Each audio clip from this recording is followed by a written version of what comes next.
اعوذ باللہ من الشیطان الرجیم بسم اللہ الرحمن الرحیم مولا صلی وسلم دائما ابدا علی حبیبک خیر الخلق کلہم یا رب بالمصطفیٰ بلغ مقاصدنا واغفر لنا ما مضى یا واسع الکرم بسم اللہ الرحمن الرحیم قال اللہ تبارک و تعالی فی قرآن المجید مخبرا وآمرا ان اللہ وملائکتہ یصلون علی النبی یا ایھا الذین آمنوا صلوا علیہ وسلموا تسلیما اللہم صلی علی سیدنا مولانا محمد وعلی آل سیدنا مولانا محمد وبارک وسلم صلی علیہ۔ بعد حمد و صلوات کے سب سے پہلے میں ہدیہ تبریک پیش کروں گا ARYQ TV کو کہ جس نے ہمیشہ ملت اسلامیہ کی رہنمائی کے لیے اور عشق مصطفیٰ علیہ تحیت و ثنا کی تبلیغ کے لیے بغیر کسی تنگ نظری کے کھلے دل اور وسعت کے ساتھ صرف ملت اسلامیہ ہی کی خدمت نہیں کی بلکہ عالمی سطح پر پوری دنیا کی خدمت کر کے یہ بتلا دیا کہ حضور کا عشق ہو تو دل میں انسانیت کا سوز اور انسانیت کی محبت پیدا کرو تاکہ یہ لوگ جو آج بھٹک گئے ہیں کل وہ عشق مصطفیٰ سے لبریز ہو کر اشہد ان لا الہ الا اللہ کے وہ سپاگر ہوں کہ جو کہیں طارق بن زیاد کی صورت میں ہوں، کہیں خالد بن ولید کی صورت میں ہوں اور کہیں عاشق رسول جامع کی صورت میں ہوں۔ یہی QTV کا پیغام ہے اور اسی پیغام کے ہر ولدستے میں یہ سمجھتا ہوں کہ قبلہ علامہ امجدی صاحب دامت برکاتہ العالیہ ہمارے بھائی مفتی سہیل رضا امجدی صاحب جس خوبصورت طریقے سے انہوں نے اس محفل کو یہاں سجایا ہے اور احباب نے جس طریقے سے اس میں دام درہم قدم سخن محنت کی ہے، سب کے سب قابل تعریف بھی ہیں، توصیف بھی ہیں، کیونکہ ان سب کو سفرائے مدینہ کہا جاتا ہے اور جب تک اذن مصطفیٰ نہ ہو ایسی محفل نہیں سج سکتی جس محفل میں حضور کا ذکر ہو اور حضور اپنی عنایت سے اپنے کرم سے طاقت گفتار بھی دیں، طاقت الفاظ بھی دیں اور معیار بھی وہ رہے کہ لکھنے والا بقول اقبال کے لکھے اور پھر بعد میں انجمن حمایت الاسلام کے موقع پر اقبال یہ بات کہہ جائیں کہ لوگ یہ سمجھتے ہیں کہ اقبال ثناخوان رسول ہے، کوئی یہ سمجھے کہ اقبال عاشق رسول ہے۔ آج اقبال اس بات کا اعلان کرتا ہے کہ نہ اقبال کے قلم میں طاقت ہے نہ اقبال کے گفتار میں طاقت ہے کہ اگر اس میں مدینے کا عشق نہ ہو اور اس میں مصطفیٰ نہ ہو، اس لیے کہ یہ مقدر سے ملتی ہے دیداور عشق احمد کی دولت بڑی چیز ہے۔ احباب، جس سنجیدگی کے ساتھ آج ARYQ TV نے اور علماء کرام نے اور خدام ملت اسلامیہ نے اس بات کو محسوس کیا کہ دین اسلام کا پیغام کنتم خیر امت اخرجت للناس تأمرون بالمعروف وتنہون عن المنکر کا مصداق ہے کہ تم میں ایک ایسی بہترین جماعت ہونی چاہیے جو اچھائی کا حکم دے اور برائی سے روکے۔ اللہ اور اس کے نبی صلی اللہ علیہ وسلم کا یہ کرم خاص ہے ہم سب پر کہ اللہ نے ہمیں اپنے کرم خاص سے حضور کے گداگروں میں بنایا، حضور کے گداگروں میں پیدا کیا۔ بقول ملت اسلامیہ کے محسن حضرت شیخ احمد رضا بریلوی رحمت اللہ تعالی علیہ، اس گلی کا گدا ہوں میں جس میں مانگتے تاجدار پھرتے ہیں۔ اور ہم کیا مانگتے ہیں؟ ہم مانگتے ہیں حضور کی محبت۔ اس لیے مانگتے ہیں حضور کی محبت کہ ہمیں حضور کی محبت جب حضور سے ملے گی تب نماز کا سلیقہ آئے گا۔ صلو کما رأیتمونی۔ دیکھو لوگو، میں تم سے کہتا ہوں کہ تمہاری تربیت کیسی ہونی چاہیے، تمہاری اولاد کی تربیت کیسی ہونی چاہیے، تمہاری زندگیوں کی تربیت کیسی ہونی چاہیے۔ قرآن نے تو یہ بتلا دیا، قرآن نے تو یہ فرما دیا یزکیہم وَيُعَلِّمُهُمُ الْكِتَابَ وَالْحِکْمَةَ۔ ہم تو تمہارے پاس ایسا محبوب بھیج رہے ہیں کہ ایسا تجھے خالق نے طرحدار بنایا، یوسف کو تیرا طالب دیدار بنایا۔ اب تمہارے وجود پر جب ہماری نظر ہوگی، تمہارے قلوب پر جب ہماری نگاہ پڑے گی، تو یہ عمر جو عمر ہے یہ غلامی مصطفیٰ میں آنے کے بعد اپنے سر کو جھکا کر یہ کہے گا کہ یا رسول اللہ صلی اللہ علیہ وسلم، آپ کے کلام مبارک کو سننے کے لیے عمر حاضر ہے، اور فرمائیے کہ میں آپ کی غلامی میں آ کر کس طرح سے اپنے آپ کو پیش کروں۔ حضور فرماتے ہیں کہ قریب آ ادھر آبے ابے او چاک گریباں والے۔ تو یہ جب چاک گریباں عشق میں ہو جاتا ہے اور یہ منزلت محبت کی مل جاتی ہے، تو اس کے ساتھ ایک تصدیق نامہ ملتا ہے، اور تصدیق نامے کو غزالی نے لکھا کہ یہ وہ تصدیق ہوتی ہے جس کو ایمان کی تصدیق کہی جاتی ہے، اور یہ تصدیق صرف زندگی میں کامیابی کی علامت نہیں ہوتی، بلکہ یہ ایسی علامت ہوتی ہے کامیابی کی کہ جب قبر میں حضور کی زیارت ہوتی ہے تو بقول مولانا احمد رضا بریلوی کے کہ میری قبر کو ذرا کشادہ رکھنا تاکہ جب حضور تشریف لائے تو میں ان پر مصطفیٰ جان رحمت پہ لاکھوں سلام پڑھ سکوں گا۔ عشق دمے یا رسول اللہ صلی اللہ علیہ وسلم، یہ عشق کی باتیں عشق والوں کو معلوم، جو اس دولت سے محروم ہو انہیں کیا پتا عشق کسے کہتے ہیں۔ اور جب عشق کی آگ لگ جائے تو آگ ایسی لگتی ہے کہ بقول بہتری کے کہ اس آگ کو محسوس کرنا، اس عشق کو وجود کا حصہ بنانا فنا کی اس منزل میں لے جاتا ہے کہ جہاں نہ تو رہتا ہے، نہ بے خودی کی کیفیت رہتی ہے، نہ اپنی ذات رہتی ہے، نہ خود آگہی رہتی ہے، نہ وارفتگی رہتی ہے۔ اگر رہتا ہے تو صرف ایک ہی ہوتا ہے کہ چہرے مصطفیٰ کی زیارت ہو اور آخرت میں حضور کے لواء کی خواہش ہو۔ میرے عزیزو، تربیت کرنی ہے اولاد کی،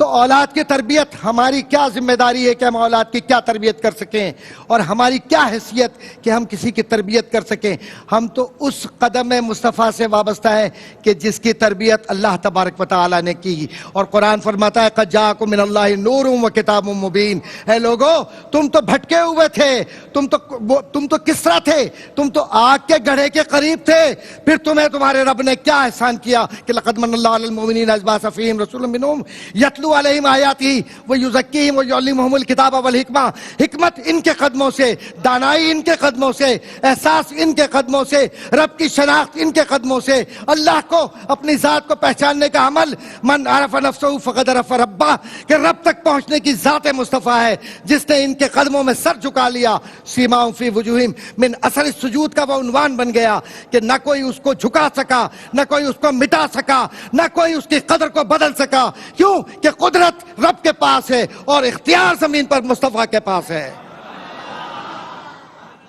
میرے عزیزو، آج تربیت کا تقاضا کیا ہے؟ سوال کر حضرت عائشہ صدیقہ رضی اللہ عنہا فرماتی ہیں کہ کسی نے سوال کیا یا رسول اللہ صلی اللہ علیہ وسلم، جب ہم تو آپ سے پیار کرتے ہیں سکون نہیں ملتا، عشق کی بات کر رہا ہوں، سکون نہیں ملتا، جب آپ تشریف لے جائیں گے اور اس کے بعد جب جنت میں چلے جائیں گے، بخاری، جب جنت میں چلے جائیں گے تو کیفیت یہ ہوگی، تو آپ تو انبیاء و صالحین کے ساتھ آسمانوں پر ہوں گے، جنت کے اعلیٰ درجے میں ہوں گے، میں گناہگار تو روز آپ کو دیکھتا ہوں، میں تو ہر روز آپ کی زیارت کرتا ہوں، پھر میں آپ کو کہاں تلاش کروں گا؟ ابھی وقفہ ہوا ہے لمحے کا، ایک پل کا وقفہ کہ نبی اور رسول میں، نبی اور رسول کی کیفیات کو جانتے ہیں حضور، کیونکہ نبی کے معنی یہ ہوتے ہیں کہ حضور وہ جانتے ہیں جو آپ اور میں نہیں جانتے، اور نبا ینبع نبان کے معنی ہوتے ہیں علم غیب، اور اعلیٰ حضرت نے تو کہا ہے غیب کی خبریں دینے والے، تو غیب کی خبر دینے والے کو غیب والے نے یہ بتلایا کہ لے مصطفیٰ بتا دے ان کو کہ قرآن کی آیت نازل ہوئی جس کا مفہوم یہ ہے کہ یہ صدیقین، شہداء اور جتنے بھی حضور سے محبت کرنے والے مرتبے کے لوگ ہیں، کل قیامت کے دن تو جب نکلے گا اور جنت میں جائے گا تو تو بھی ہمارے ساتھ ہوگا۔ یہ عشق ہے، یہ عشق ہے، اور اس کی منزلوں میں سب سے بڑی جو اہم بات ہے وہ ہے فنا کی منزل۔ فنا ہم تلاش کرتے ہیں ادھر ادھر، فنا جزیات میں یا کلیات میں نہیں ہوتی، فنا تو عشق مصطفیٰ کی کیفیت یہ ہوتی ہے کہ کوئی لکھنے والا لکھتا ہے تو وہ جامی بن جاتا ہے، عشق کرنے والا عشق کرتا ہے تو اپنے رنگ و نسل سے نکل کر بلال بن جاتا ہے۔ اور کہیں کیفیت محبت کی یہ ہوتی ہے کہ حضور صلی اللہ علیہ وسلم بہت پیار سے بلا کر یہ کہتے ہیں کہ تمہارے چہرے سے میں محبت کرتا ہوں، تم سے میں محبت کرتا ہوں۔ تو صحابہ نے عرض کیا رسول اللہ صلی اللہ علیہ وسلم جب آپ ان سے پیار کرتے ہیں تو ہم سب ان سے پیار کرتے ہیں۔ تو حضور نے دیکھ کر ایک پل کے لیے کہا کہ لوگوں جو شاہد ہو تم آج موجود ہو وہ بھی، جو غائب ہے وہ بھی، کہ جو مجھ سے محبت کرے گا کل قیامت کے دن وہ میرے ساتھ اٹھایا جائے گا۔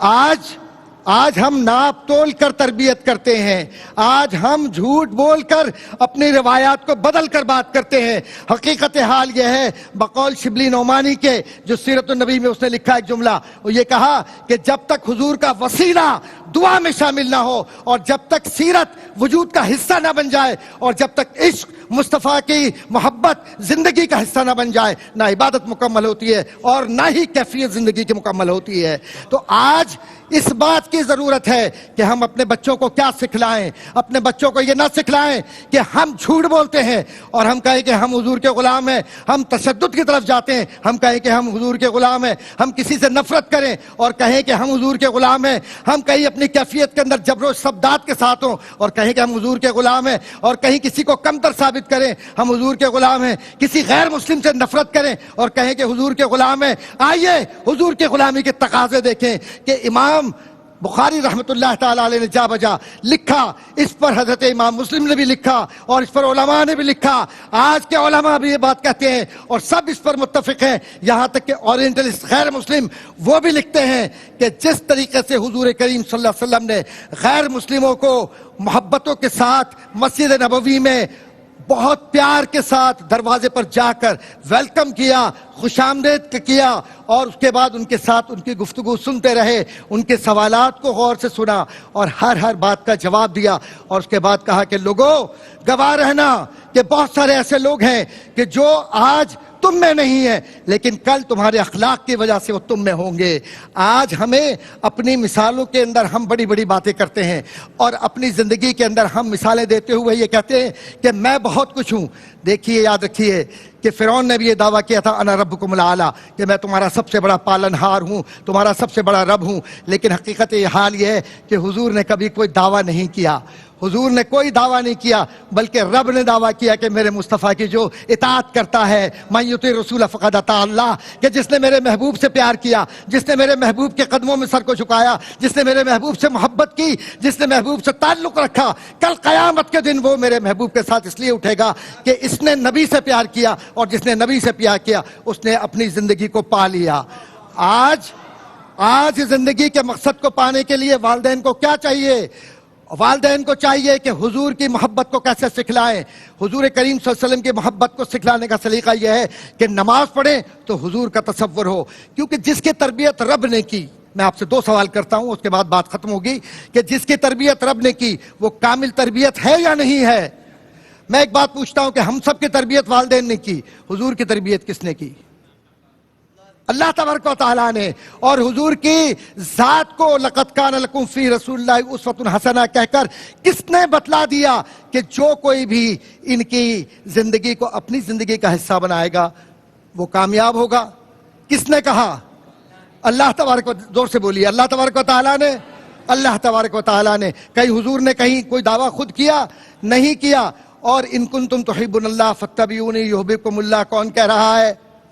اللہ تبارک و تعالیٰ کہہ رہا ہے۔ حضور تو کہیں خود کچھ نہیں فرما رہے۔ کیوں خود نہیں فرما رہے؟ کہ قرآن کہہ رہا ہے کہ غلط فہمی میں مت رہنا، اپنی تربیت اگر کرنی ہے اپنے گھروں کو اور اپنے آپ کو بچانا ہے اور زندگی کی مشکلات سے نکلنا ہے، تو یہ جو تشدد کے مزاج ہے عرب کے لوگوں، اس جزیرہ عرب میں رہ کر تو تمہارے مزاجوں کے اندر سختی آ گئی ہے، شدت آ گئی ہے، عرب و عجم کی تفریق آ گئی ہے، گورے اور کالے کی فوقیت آ گئی ہے۔ اس سب کو حضور نے فرمایا میں اپنے قدموں تلے روند رہا ہوں۔ آج میں روند رہا ہوں، جو ہیں وہ سن لیں، جو آئیں گے یعنی ہم لوگ، ان کو بھی یہ پہنچا دیا گیا کہ غائبین جو ہیں ان کو بھی بتلا دو۔ اور کیا بتلاؤ، کیسے بتلاؤ؟ کہ یہ تربیت مصطفیٰ یہ ہے کہ وما آتاکم الرسول فخذوہ وما نہاکم عنہ فانتہوا، کہ جس سے تمہیں رسول کریم صلی اللہ علیہ وسلم دے دیں وہ لے لو۔ تو کیا دیا حضور نے؟ لوگوں سے اخلاق سے بات کرنا، لوگوں سے پیار کے ساتھ رہنا، خلاف ورزی وعدے کی نہ کرنا، کسی کو کمتر نہ سمجھنا، پیمائش کے اندر مسلسل بے ایمانی وہ قوم کرتی تھی جو تباہ ہوئی ہمارے سامنے، کبھی ایسے کام نہ کرنا، کبھی ان بدکاریوں کی طرف نہ جانا کہ جس کو رب نے روکا ہے، حلال و حرام کا جو فرق میں نے بتلا دیا اس پر قائم رہنا، اس لیے کہ ترکت فیکم امرین و ثقلین کتاب اللہ و سنتی، کہ میں نے تمہارے درمیان 2 چیزیں چھوڑ دی ہیں، ہیں. اگر ان دو چیزوں کو لے لو گے تو تمہاری تربیت مکمل ہے. ایک حدیث میں یہ ہے کہ ایک میں اور ایک میرا گھرانہ اور ایک میں اور میرا قرآن. تو آج ہم نے کیا کیا؟ قرآن ہمیں پڑھنا نہیں آتا، نماز ہمیں صحیح نہیں آتی. تصور نبی کے بغیر نماز کہاں سے ہوگی؟ حضور کی محبت کے بغیر نماز کہاں سے ہوگی؟ میرے عزیزو، بات صرف اتنی سی ہے بقول حضرت امام غزالی رحمۃ اللہ تعالی علیہ کہ جس زندگی میں حضور کا ذکر شامل ہو جائے اور جس زندگی میں حضور کے ذکر کے ساتھ نسبت کے ساتھ زندگی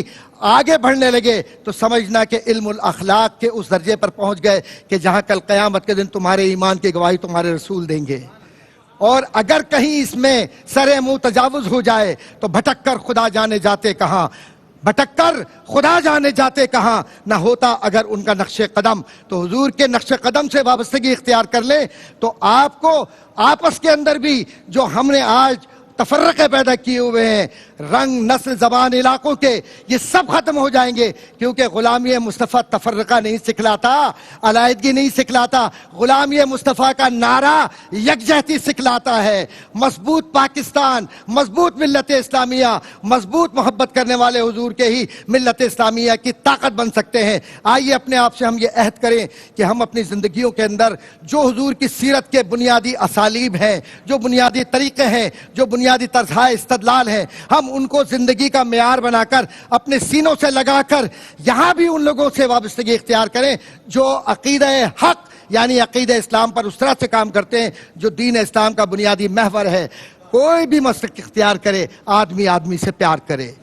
یہ نفرت کے معاملات حضور کے زمانے میں کہیں نظر نہیں آتے، نہ یہ فاصلے نظر آتے ہیں. قربتوں کا تقاضا صرف یہ ہے کہ آپ اور ہم ایسی تربیت کریں اولاد کی کہ یہ کسی سے نفرت نہ کرے. کیونکہ آج ان کی تربیت محبت پر ہوگی تو پھر میرا پیغام محبت ہے جہاں تک پہنچے. اللہ تبارک و تعالی ہمیں حضور کریم صلی اللہ علیہ وسلم کے اسوہ حسنہ پر چلنے کی توفیق عطا فرمائے اور ہماری زندگیوں میں حضور کے نور کو شامل فرما کر ہمارے وجود کے ساری تاریکیوں کو دور فرما دے. آمین. وآخر دعوانا ان الحمدللہ رب العالمین.